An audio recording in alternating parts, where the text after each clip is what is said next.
ठीक है बच्चों, तो नेक्स्ट स्टार्ट करते हैं the potential due to a electric dipole.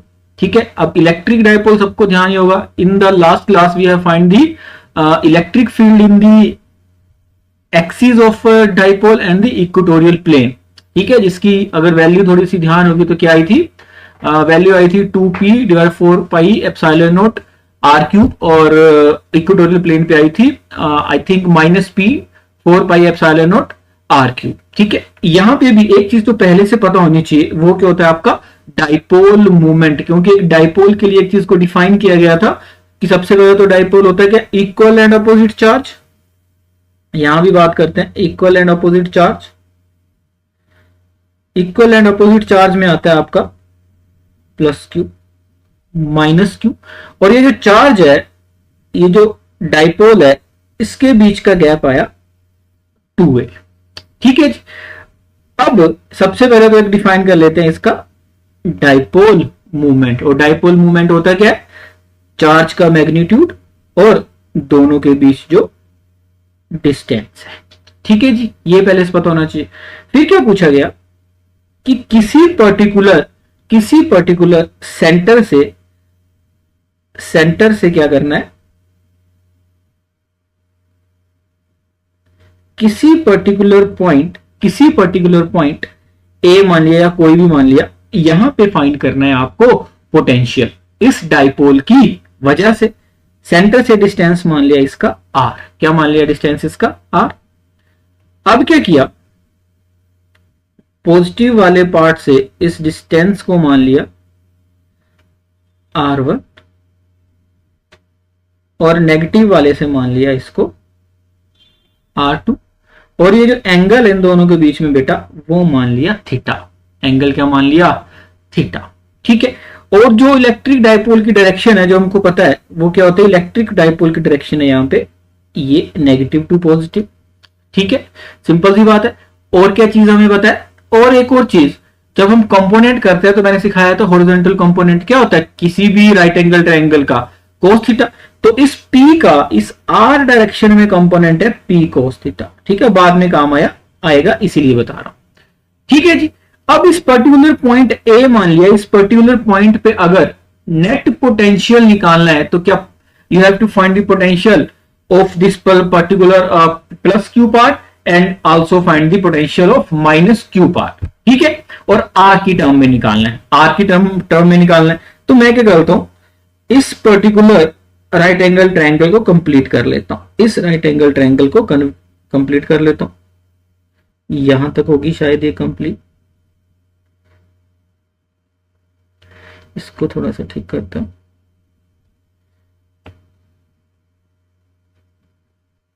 यहां से कहते एक राइट एंगल ट्रायंगल लेते हैं,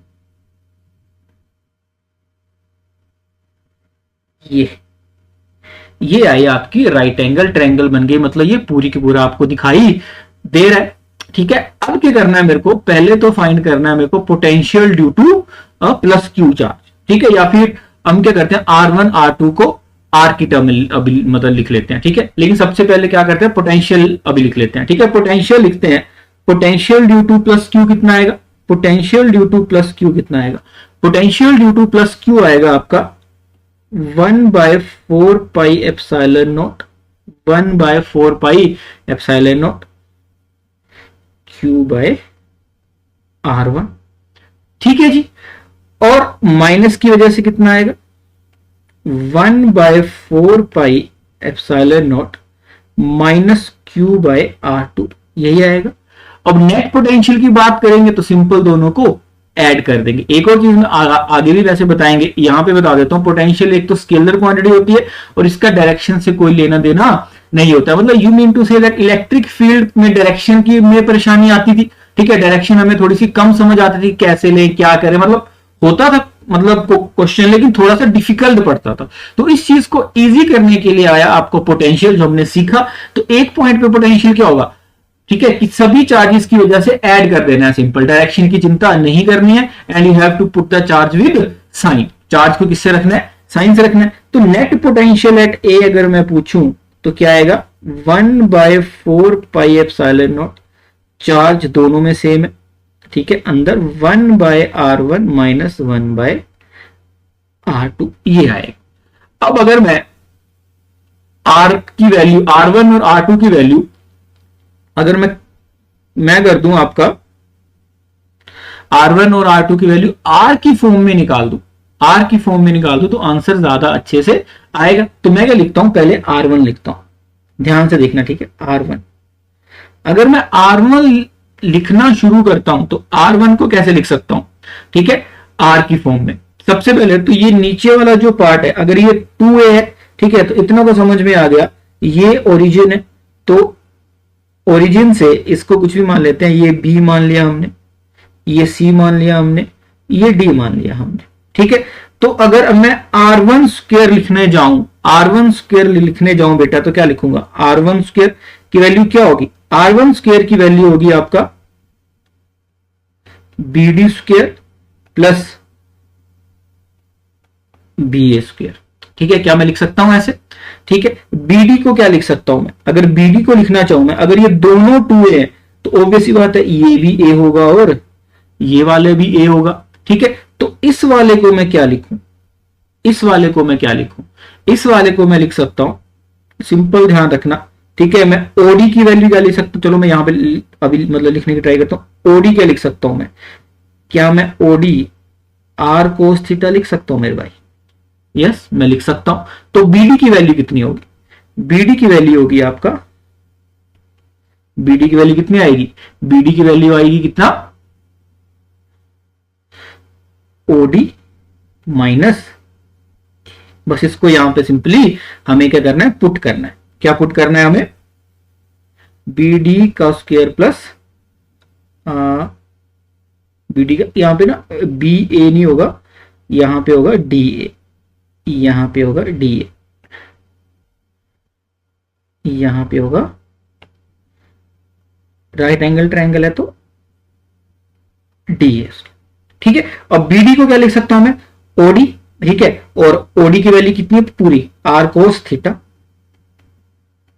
ठीक है, आर कोस थीटा में लिख सकता हूं, आर कोस थीटा, और क्या लिख सकता हूं, माइनस ए का होल स्क्वायर, और डीए को क्या लिख सकता हूं बेटा, r sine theta, r sine theta भी लिख सकता हूं मैं, ठीक है। क्या लिख सकता हूं, आर साइन थीटा का होल स्क्वायर, ये मैं लिख सकता हूं। जब सिंपल इस चीज को ओपन करूंगा तो क्या आएगा, r square cos square theta plus a square minus 2ar cos theta, ठीक है।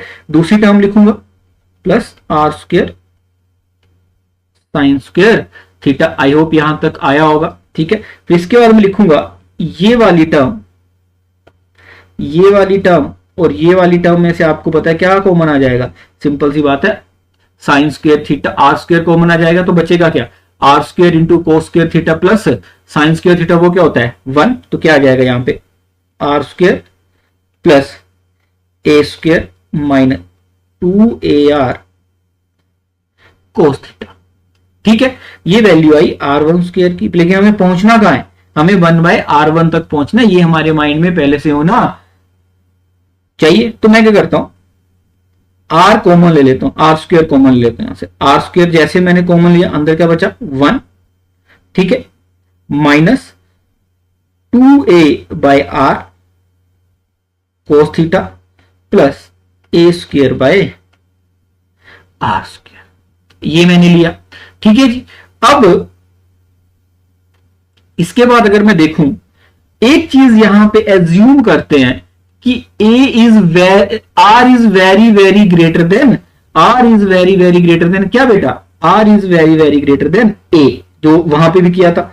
If R is very very greater than A, then A square divide by are square, A square divide by are square की approximately value क्या हो जाएगी 0। ऐसा क्यों हुआ, क्योंकि डाइपोल मैंने सिखाया था, जो भी आपके जो इक्वल एंड अपोजिट चार्ज उनके बीच का डिस्टेंस बहुत ही छोटा होता है, ठीक है, क्योंकि ये सारी चीजें कहां पे मोलिकुलर लेवल पे होते हैं, जहां पे डाइपोल्स बनते, ठीक है। तो ये टर्म तो हो गई आपका, ये तो ये बचा क्या, ये बचा आपका आर स्क्वायर 1 माइनस 2a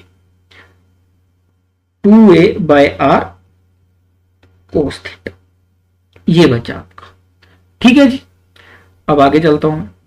यहां तक आई होप आपको समझ आ गया होगा। ठीक है, जब मैं आगे चलूंगा तो ये वैल्यू आई आपका r1² की। अब r1 को क्या लिख सकता हूं मैं, अंडर रूट उस टाइम पे चला गया तो एक r बाहर आ गया, r और अंदर क्या बचा बेटा, अंडर रूट। इसको मैं ऐसे भी लिख सकता हूं, इसको मैं ऐसे भी लिख सकता हूं 1 minus 2a/r cos theta raise to power 1/2, ऐसे मैं लिख सकता हूं। अब मेरे को चाहिए क्या था, मेरे को चाहिए था 1/r1, मेरे को ये था 1/r1, तो इसको लिखता हूं मैं 1/r1 इज इक्वल टू, ये भी नीचे आ गया तो क्या 1/r, और ये पूरा का पूरा नीचे आ गया, तो इसको सिंपल में से मैं अभी कैसे लिख सकता हूं, इसको मैं लिख सकता हूं 1 minus 2a/r cos theta power -1/2 divide by.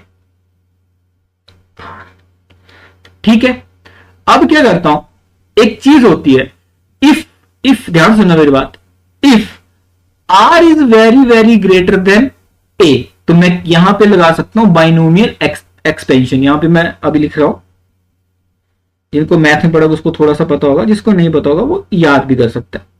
Simple याद रखना, इफ क्या हो, if r is very very greater than a, then इसकी वैल्यू जाएगी 1 minus 2a/r raise to power -1/2 को। पता मैं क्या क्या अभी लिख सकता हूं, इसको लिख सकता हूं मैं, cos थीटा तो है ही साथ में।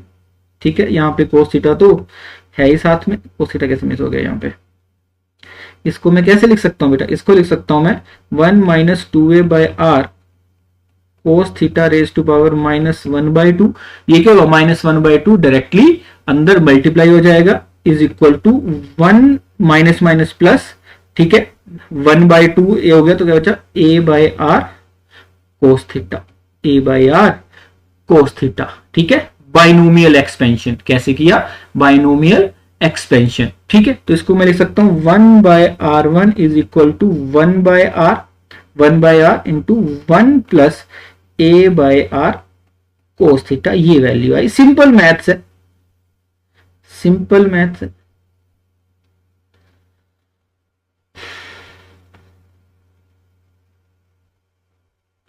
सिंपल ये मैथ्स है। ठीक है, 1/r1 cos थीटा, यहां पे r था तो मैंने एक ये वैल्यू निकाल ली। दूसरी सिमिलरली जहां पे माइनस माइनस था, अगर मैं 1/r2 निकालूंगा सेम मैथ्स यूज करके, तो वहां पे आएगी 1/r 1 minus a/r cos theta.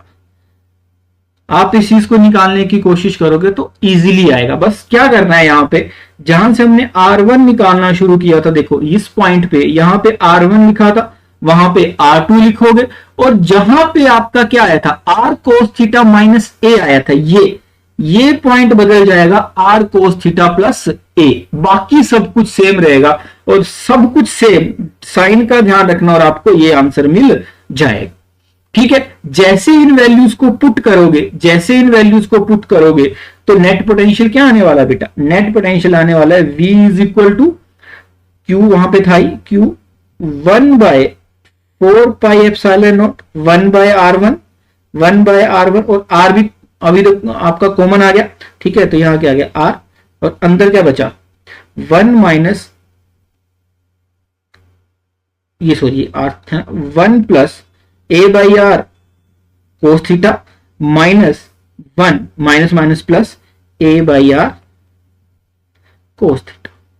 ठीक है जी, ये दोनों तो आपस में गए, क्या आया ये net potential q 4 pi epsilon not r।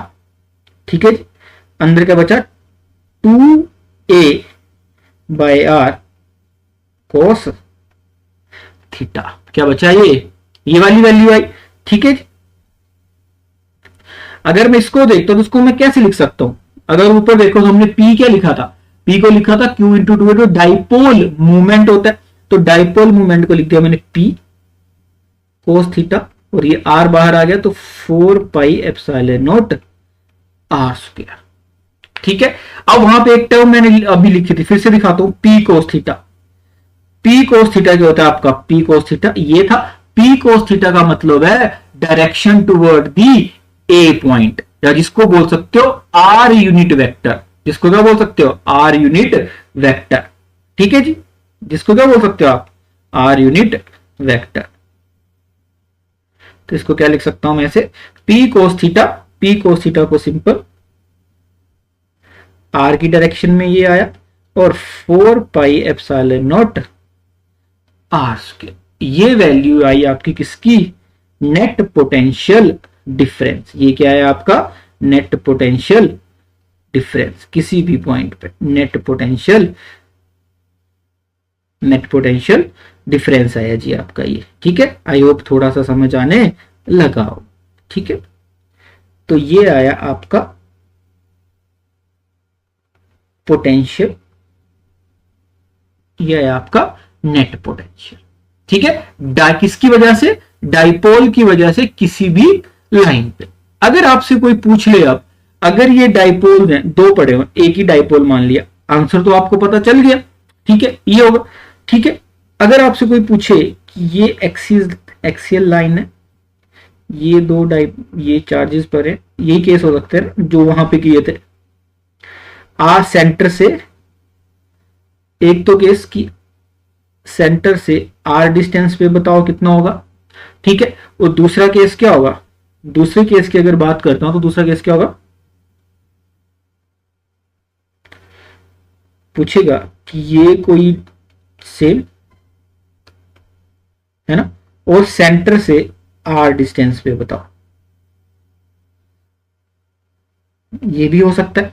ठीक है, ये क्या हो गया? एक हो गया आपका एक्सिस पे, ठीक है, अलोंग दी एक्सिस, और दूसरा क्या हो गया आपका? Along the in equatorial plane. ठीक है, पहले वाले पे क्या बोला हमने कि सेंटर से R डिस्टेंस की दूरी पे निकाल। ठीक है, अब पहले केस में, इस केस में अगर समझोगे थोड़ा सा, तो थीटा की वैल्यू कितनी होगी? 0। ठीक है, यही थी R और P के बीच की। ठीक है, और दूसरे के केस में थीटा की वैल्यू कितनी होगी बच्चे? यहां पे होगी 90 डिग्री। एक पे 0, एक पे 90, तो एक्सिस पे वैल्यू कितनी आएगी? P cos theta. P cos 0 क्या होता है? तो एक्सिस पे इस पर्टिकुलर पॉइंट पे पोटेंशियल आएगा क्या? P divided by 4 pi epsilon not R square. ठीक है जी, आई बात समझ में? जब थीटा इज इक्वल टू 90 होगा, जब थीटा इज इक्वल टू क्या होगा बेटा? 90 होगा, तब क्या आएगी? जब थीटा इज इक्वल टू 90 होगा तो क्या आएगी? V की वैल्यू 0, क्योंकि cos 90 क्या होता है? 0। cos 90 क्या होता है? 0। तो ये चीजें आपको छोटी छोटी पता होनी चाहिए, ये चीजें आपको छोटी छोटी पता होनी चाहिए। पूरा डेरिवेशन में पूरा मैथ भरा है, अगर आप देखोगे तो यहां पे अच्छे से समझ आने लगेगा, यहां पे अच्छे से समझ आने लगेगा। ठीक है, पूरा का पूरा मैथ यहां पे भरा हुआ है। ठीक है, देखो यहां पे, ठीक है, देखोगे पूरा का पूरा मैथ यहां पे भरा, बिल्कुल भी परेशान नहीं होना है। ठीक है, सिंपल मैथ्स किया, पाइथागोरस और थोड़े बहुत यहाँ पे ट्रिक लगाया, बाइनोमियल ट्रिक याद होना चाहिए, जो पावर है वो सीधी की सीधी अंदर मल्टीप्लाई हो जाती है। बिल्कुल भी अभी रटना नहीं मानना, खुद पे भरोसा रखना है, सोल्व होती है चीजें। ठीक है, बच्चे इसलिए कंफ्यूज हो जाते हैं, पता नहीं कितना मुश्किल होगा। ठीक है, इजी करने के लिए, लेकिन मेन मकसद तो वही है कि जाके ए पॉइंट पे क्या है कि आपको नेट पोटेंशियल निकालना है, दोनों को सिंपली ऐड कर दिया। पोटेंशियल में डायरेक्शन की ज्यादा कोई अभी रिक्वायरमेंट होती नहीं है, क्योंकि पोटेंशियल क्या है आपका? स्केलर क्वांटिटी, इसमें डायरेक्शन चाहिए। मतलब ये इलेक्ट्रिक फील्ड को पढ़ने का इजी तरीका है।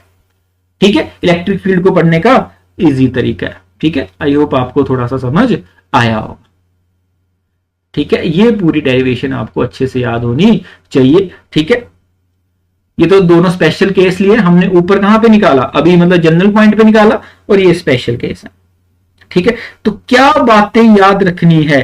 ठीक है, इसकी वैल्यू, हाँ, क्या बातें याद रखनी है? ठीक है, लास्ट में अगर कंक्लूजन की बात करेंगे तो ये सिंपल सा कंक्लूजन है, इस केस में ये सिंपल सा कंक्लूजन है। ठीक है, कंक्लूजन क्या है?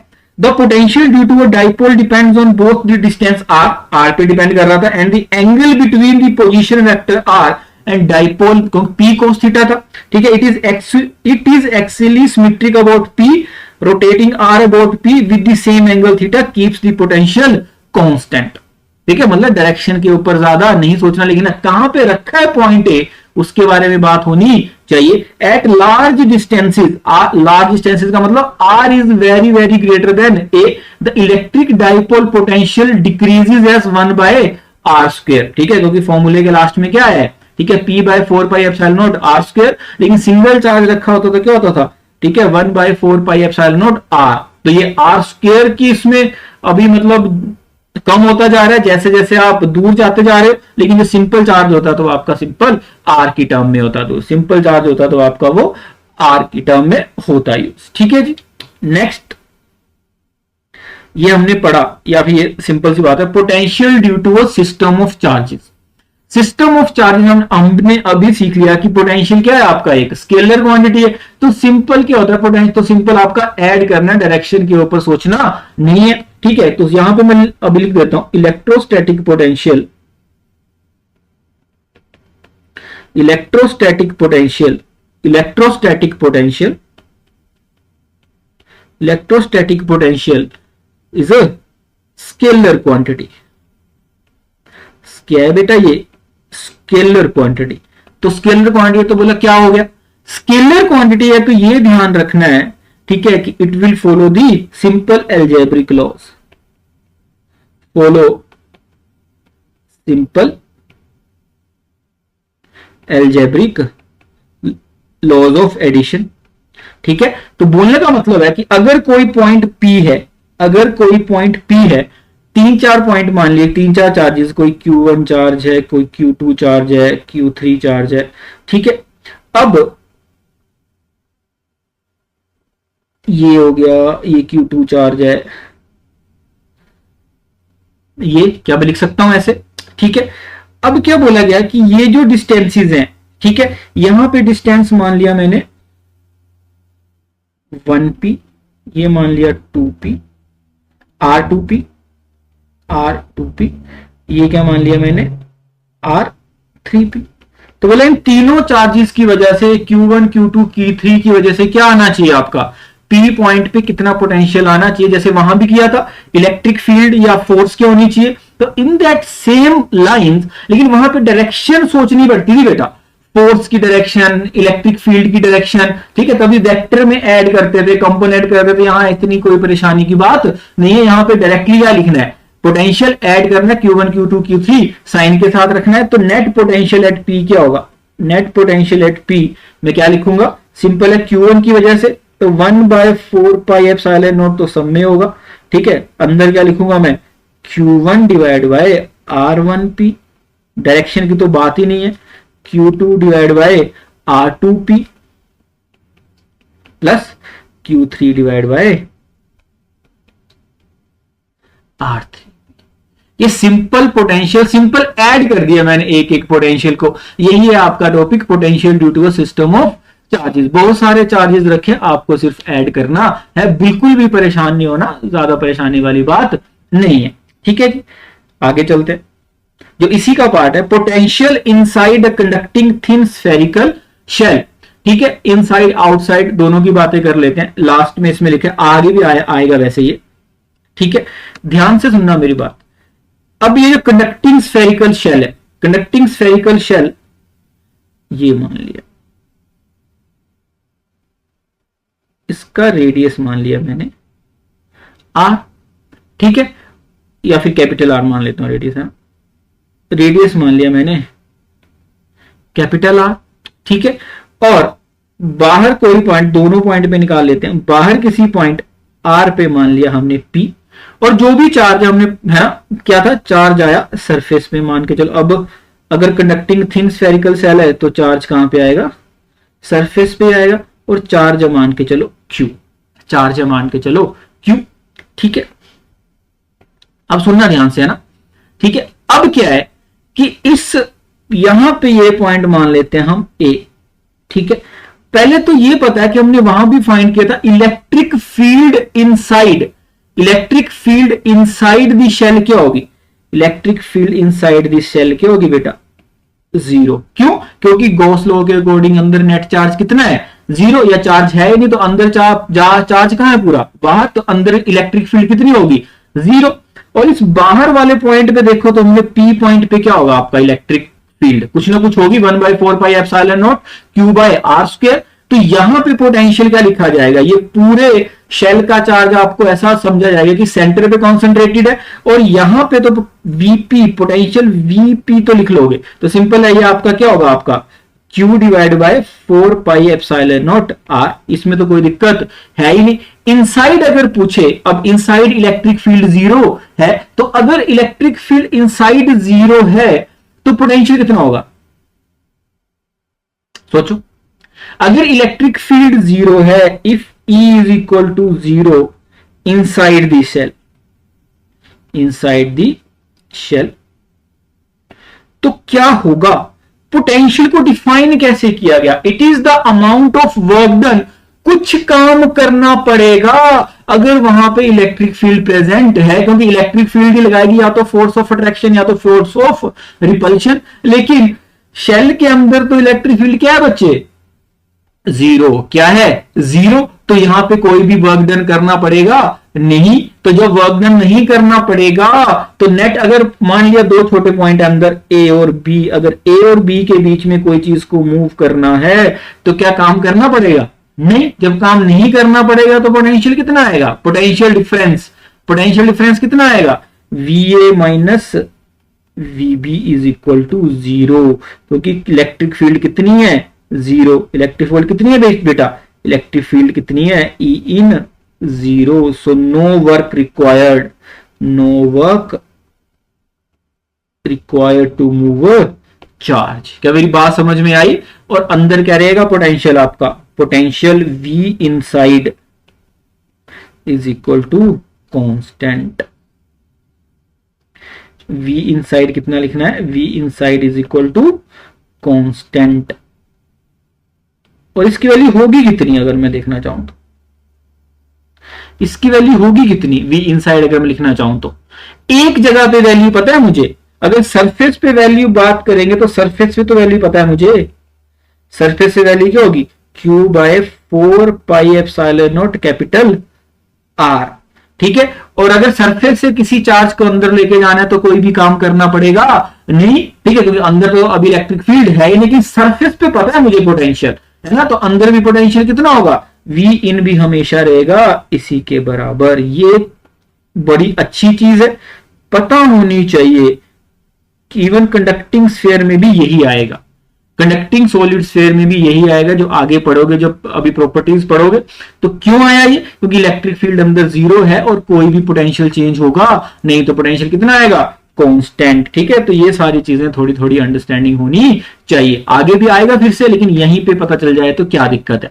तो पूरा अंदर पोटेंशियल होगा कितना? Q/4। जो सरफेस पे होगा वही अंदर, मतलब सरफेस से लेके अंदर तक सेम पोटेंशियल। जैसे ही दूर जाते जाओगे चेंज होता जाएगा। वो तो आउटसाइड वाला केस आ गया ये। ठीक है, वो ये वाला केस आ गया। ठीक है, आई होप अंडरस्टैंडिंग और थोड़ी सी इंक्रीज हुई होगी, अंडरस्टैंडिंग और थोड़ी सी इंक्रीज हुई होगी। आगे चले, चलो जी चलते हैं आगे। इसी के बेस पे एक अभी न्यूमेरिकल है। 2 charges 3 into 10⁻⁸ coulomb and -2 into 10⁻⁸ coulomb are located 15 centimeter apart. At what point on the line joining the two charges is the electric potential 0? Take the potential at infinity to be 0. वही case आ गया। अब हमें क्या करना है? Net potential का दोनों को ऐड करके आता है। ठीक है, इन्होंने बोला जो इस क्वेश्चन में दिया है। ठीक है, इस क्वेश्चन में क्या बोला? 2 चार्जेस दिए। ठीक है, ये 2 चार्जेस है। ठीक है, ये 2 चार्जेस है। इन 2 चार्जेस यहां पे है -2 into 10⁻⁻8 और यहाँ पे कितना है? अच्छा उल्टा लिख दिया, वैसे कोई फर्क पड़ेगा नहीं ज्यादा, लेकिन फिर भी बुक के अकॉर्डिंग लिख लेते हैं। यहाँ पे 3 into 10⁻⁸ और यहाँ पे -2 into 10⁻⁸। ठीक है, पूछा आर 15 सेंटीमीटर अपार्ट। दोनों कितनी दूर है? 15 सेंटीमीटर दूर है। दोनों कितनी दूर है बेटा? 15 सेंटीमीटर दूर है। At what point on the line joining the two charges is the electric potential is zero. कौन सा पॉइंट बीच में ऐसा है जहां पे इलेक्ट्रिक पोटेंशियल कितना आएगा बेटा? तो पोटेंशियल और इन्फिनिटी को मान लिया आपने जीरो। तो मैंने क्या माना, किसी एक पॉइंट पे मान लेते हैं ना, किसी एक पॉइंट, कोई भी पॉइंट मान लिया हमने, इस पॉजिटिव वाले से मान लिया जो पोटेंशियल है वो x डिस्टेंस दूर है। कितना है?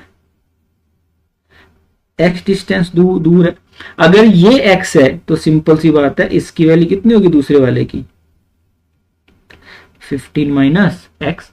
अब सबसे अच्छी बात है कि पोटेंशियल है तो पोटेंशियल में वी हैव टू नो, कोई भी फिक्र करने की जरूरत नहीं है। किसकी? डायरेक्शन की। तो सिंपल, किसी पॉइंट बीच पे O पे क्या करो, किसी भी पॉइंट बीच पॉइंट O पे क्या निकालना है? पोटेंशियल। तो दोनों को सिंपली क्या कर दो बेटा?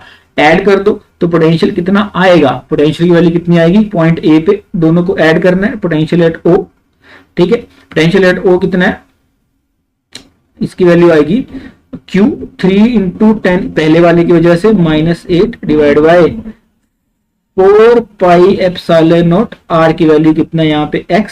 दूसरे की चार्ज नेगेटिव है तो -2 into 10 raise to power -8 4 pi epsilon naught, और अंदर वैल्यू कितनी है? 15 माइनस x। के यहां तक सिंपल है। ठीक है, अब क्या किया? अब ये बोला कि यहां पे नेट चार्ज कितना होना चाहिए? जीरो। नेट चार्ज कितना होना चाहिए? जीरो। तो VO कितना है? जीरो। तो क्या मैं ऐसे भी लिख सकता हूं? फिर इसके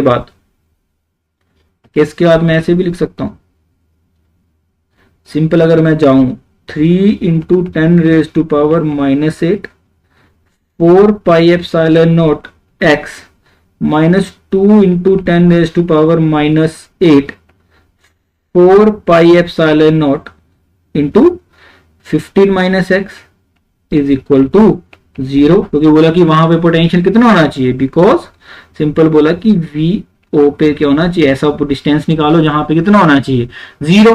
तो ये नीचे वाली टर्म 4 पाई एप्सिलॉन नॉट वहां पे गई तो क्या हो गई? 0। ये 10 रेज़ टू पावर -8 भी गया तो क्या हो गया? नीचे 0। तो हमारे पास बचा क्या? 3/x है ना, minus 3/x divide by 2 15 minus x is equal to 0। ठीक है, अब क्या करता हूं, जब मैं वहां पे गया तो क्या हो जाएगा? ये 3/x अगर मैं करूं तो ये वहां गया तो 2/15 माइनस एक्स हो गया। ठीक है जी, अब ये मल्टीप्लाई करोगे, अभी मतलब क्रॉस मल्टीप्लाई, तो ये हो गया 45 minus 3x is equal to 2x है ना। अब क्या करेंगे? ये ऐड हो गया, 45 इज इक्वल टू 5x है ना। 45 is equal to 5x। x की वैल्यू कितनी आई बेटा? x is equal to 45 divide by 5। तो x कितना आ गया? Is equal to 9 centimetre. ठीक है, अगर 3 वाले चार्ज से देखोगे तो कितना आएगा? 9 सेंटीमीटर। कितना आएगी वैल्यू? 9 सेंटीमीटर। दूसरे वाले से आएगी आपका 6। कितनी आएगी दूसरे वाले से? 6। तो ये आपका आंसर है, जहां तक मेरी अंडरस्टैंडिंग बता रही है। ये आपका सिंपल सा आंसर है। ठीक है, तो आपको ये ठीक है, अब यहां तक तो सबका आ गया। ठीक है, लेकिन आप फिर से इस क्वेश्चन को ध्यान से देखोगे, अगर मैं फिर से बनाऊं, यहां पे चार्ज है, यहां पे चार्ज है। ठीक है, इसकी वैल्यू है 3 इंटू 10 रेज़ टू पावर -8 और इसकी है -2 into 10 raise to power -8 coulomb. ठीक है, बीच में तो आएगा, है ना। कि आपको नहीं लगता क्या कुछ यहां पे इन दोनों के बीच में तो हमने निकाल लिया, ठीक है, लेकिन एक और पॉइंट आएगा जहां पे पोटेंशियल फिर जीरो होगा, जहां पे पोटेंशियल फिर जीरो होगा, इस पॉइंट पे कहीं पे, इस पॉइंट पे कहीं पे आगे फिर जीरो होगा, इस पॉइंट पे फिर जीरो होगा। हमने अभी कहां निकाला? बीच में निकाला कहीं, ठीक है, लेकिन वहां भी जीरो होगा क्योंकि वहां पे क्या 3 की वैल्यू ज्यादा है और -2 की वैल्यू कम है। ठीक है, कोशिश करते हैं अगर x की वैल्यू आती है कि नहीं। हम क्या करते हैं, एक और x मानते हैं यहां से यहां तक x, ठीक है, और इसकी वैल्यू कितनी होगी इस चार्ज के लिए? x -15 हो जाएगी। ठीक है, अब इस पर्टिकुलर पॉइंट को कुछ भी मान लेते हैं, पी पॉइंट मान लेते हैं।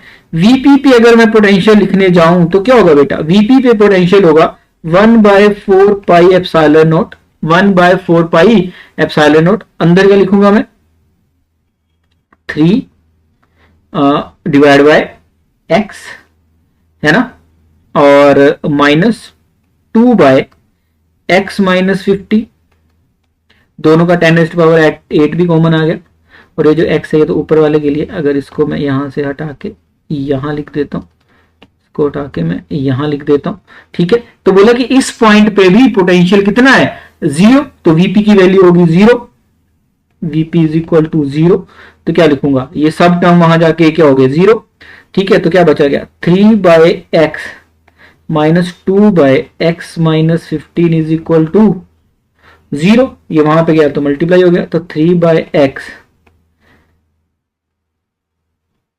सॉरी यहाँ पे x माइनस ये पूरा x है ना, तो ये कितना होगा, हाँ ठीक है ठीक है ठीक है ठीक है, 2/x -15 यहां तक आया होगा। फिर मैंने किया क्रॉस मल्टीप्लाई, तो 3x -45 is equal to 2x, 3x और यहाँ पे आ गया माइनस, तो x इज इक्वल टू 45, ये दूसरी वैल्यू है, ठीक है। ऐसा क्यों हुआ, क्योंकि इस डायरेक्शन में भी एक और पॉइंट आएगा। अब बहुत सारे बच्चों को दिमाग में आ रहा होगा, बहुत सारे बच्चों को दिमाग में सर दूसरी जगह पे भी तो आ सकता है, ठीक है, दूसरी जगह पे भी तो आ सकता है, बिल्कुल आ सकता है, लेकिन दूसरी जगह में क्या है ये देखना हमेशा, 3 × 10⁻⁻8, यहां पे कितना 2 × 10⁻⁻8 माइनस का, ठीक है। तो यहां पे अगर कोई पॉइंट आएगा तो उसको तो हमेशा ये अभी मतलब डोमिनेट करेगा ना, इसको ये हमेशा डोमिनेट करेगा। जब ये डोमिनेट करेगा तो x की कोई वैल्यू निकलेगी नहीं, सोल्व करके कोशिश करना x की वैल्यू नहीं आएगी, क्योंकि इसका इंपैक्ट कम होता जाएगा, क्योंकि ये ज्यादा दूर है, हमेशा ये डोमिनेट करता रहेगा, ये वाला डोमिनेट करता रहेगा। तो हमेशा याद रखना पोटेंशियल 0 कहां पे आएगा, छोटे वाले चार्ज के पास में, छोटे वाले चार्ज के पास में 0 आने के चांसेस हैं, ठीक है, हमेशा याद रखना, ठीक है। और दोनों ध्यान रखना कि दोनों ऑपोजिट होने चाहिए। ऑपोजिट क्यों होने चाहिए, क्योंकि सिंपल सी बात है आपका, क्योंकि पोटेंशियल डायरेक्टली ऐड होता है, अगर दोनों सेम हो गए तो पोटेंशियल कभी 0 आएगा नहीं, हमेशा वो बढ़ता जाएगा, ठीक है जी। यहां तक आई होप मेरी बात समझ आई होगी। तो ये वाला जो क्वेश्चन है ना, ये बहुत ही अच्छा, और मतलब कि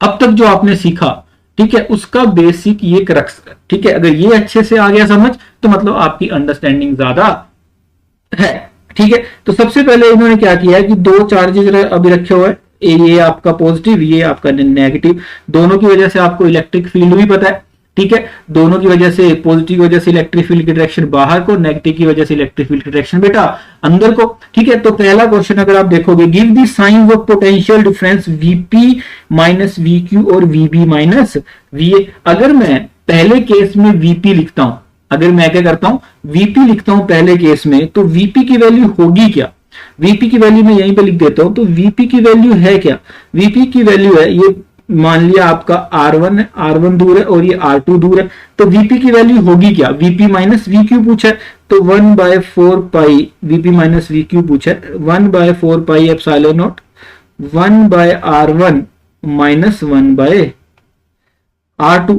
तो R1 बड़ा कि R2, R2 बड़ा, तो उसकी वैल्यू डिवाइड में जाएगी, तो छोटी, तो ये पॉजिटिव आएगा कि नेगेटिव आएगा, ऑब्वियस बात है पॉजिटिव आएगा, ठीक है, ऑब्वियस बात है पॉजिटिव आएगा, क्योंकि जो Q है, Q चार्ज जो भी सेंटर पर रखा है, माना वो पॉजिटिव कोई भी Q चार्ज है, तो Q चार्ज क्या आएगा, पॉजिटिव आएगा, तो इसकी पूरे की वैल्यू भी कितनी आएगी बेटा, पॉजिटिव आएगी, इस पूरे की वैल्यू भी कितनी आएगी, पॉजिटिव आएगी। सेकंड पूछा है VB माइनस VA, अगर मैं VB माइनस VA लिखना चाहूं, सेम यहाँ पे ये R2 दूर मान लेता हूं, ये R1 दूर मान लेता हूं, ये नेगेटिव चार्ज है, तो VB माइनस VA को मैं क्या लिखना चाहता हूं, VB माइनस VA को मैं क्या लिख सकता हूं, है ना, चार्ज तो Q minus Q/4 pi epsilon not, VB के लिए क्या है VB के लिए R2 और VA के लिए R1। बताओ R1 बड़ा कि R2? ऑब्वियस सी बात है R2 बड़ा, तो इसकी वैल्यू कितनी आएगी? ये नेगेटिव आएगा और ये भी क्या है? नेगेटिव है। तो दोनों का आंसर कितना? ये कितना आएगा? पॉजिटिव। तो पहले वाले केस में दोनों क्या आएंगे बेटा? Positive positive. बिल्कुल भी रट्टा नहीं मारना, सिंपल जो पड़ा है उसको क्या लिख दो? साइन के साथ लिख दो R1 R2। समझ में आ रहा है बड़ा कौन है छोटा कौन है, तो आंसर निकलने लगेगा। ठीक है जी। सेकंड केस की अगर बात करते हैं, give the sign of the potential energy difference of a small negative charge. Negative charge है, ठीक है, between the points Q and P and A and B। तो Q एंड P का क्या मतलब होगा? Q एंड P, अगर B वाले केस की बात करते हैं, B वाला केस की अगर बात करते हैं, तो क्या पूछा है यहां पे? UQ minus UP। ठीक है, UQ माइनस UP पूछा तो होगा क्या ये? वो ठीक है, तो UQ का क्या लिखेंगे? हमने बोला था कि ये क्या होता है आपका? Amount of work done. ठीक है, तो क्या लिखूंगा? कोई भी टेस्ट चार्ज है, कोई भी नेगेटिव टेस्ट चार्ज है, उसको क्या लिखूंगा? Minus Q into T. अंदर दोनों का पोटेंशियल डिफरेंस, मतलब VQ माइनस VP, यही इसका मतलब हुआ है ना। ठीक है, बिल्कुल भी परेशान नहीं होना है। ठीक है, जब बिल्कुल भी परेशान नहीं होना तो ये आपको अंडरस्टैंडिंग होनी चाहिए यहां पे, है ना। तो यहां पे अगर मैं लिखना चाहूं, ठीक है, यहां पे अगर मैं लिखना चाहूं VQ माइनस VP में लिखना चाहूं, तो VQ माइनस VP क्या होगा? Minus Q।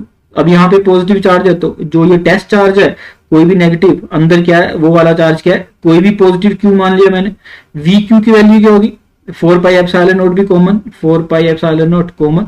अंदर क्या होगा? 1 bye R2 minus 1 bye R1। बताओ पॉजिटिव आएगा नेगेटिव आएगा? ये वाली टर्म क्या आएगी? ये वाली टर्म क्या आएगी? ऑब्वियस सी बात है नेगेटिव आएगी। ये नेगेटिव चार्ज है, नेगेटिव नेगेटिव क्या हो जाएगा? पॉजिटिव हो जाएगा। नेगेटिव नेगेटिव क्या हो जाएगा? पॉजिटिव हो जाएगा। सेकंड पूछा है VA माइनस VB, है ना, नहीं सॉरी क्या पूछा है? हाँ, UA माइनस UB। इसी का सेकंड पार्ट अगर मैं लिखना चाहूं, इसी का सेकंड पार्ट अगर मैं लिखना चाहूं तो क्या लिखूंगा बेटा?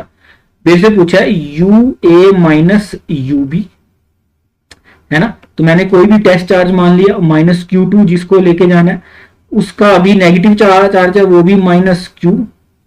अंदर क्या है? VA की वैल्यू नीचे क्या है? 4 पाई एप्सिलॉन नॉट। ठीक है जी। तो अगर अंदर में देखूं तो क्या होगा? क्या पूछा इन्होंने? UA। तो UA के लिए VA की वैल्यू कितनी होगी? VA होगा 1 bye R1 minus 1 bye R2। तो दोनों में बड़ा कौन? R2। तो ये वाली टर्म कितनी आएगी? पॉजिटिव, अगर वो, है ना, और ये भी दोनों को मिला के कितनी आएगी? पॉजिटिव। तो दोनों का आंसर कितना आएगा बेटा?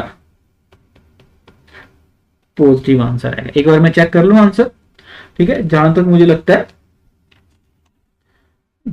लगता है बी में दोनों पॉजिटिव पॉजिटिव आएंगे। बी में दोनों पॉजिटिव, कोई गड़बड़ तो नहीं की?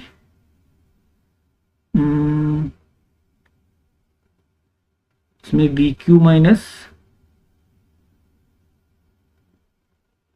ठीक है, बस साइन का ध्यान रखना है। ठीक है, सी पार्ट में देखोगे, give the sign of work done by the field in moving a small negative charge from Q to P।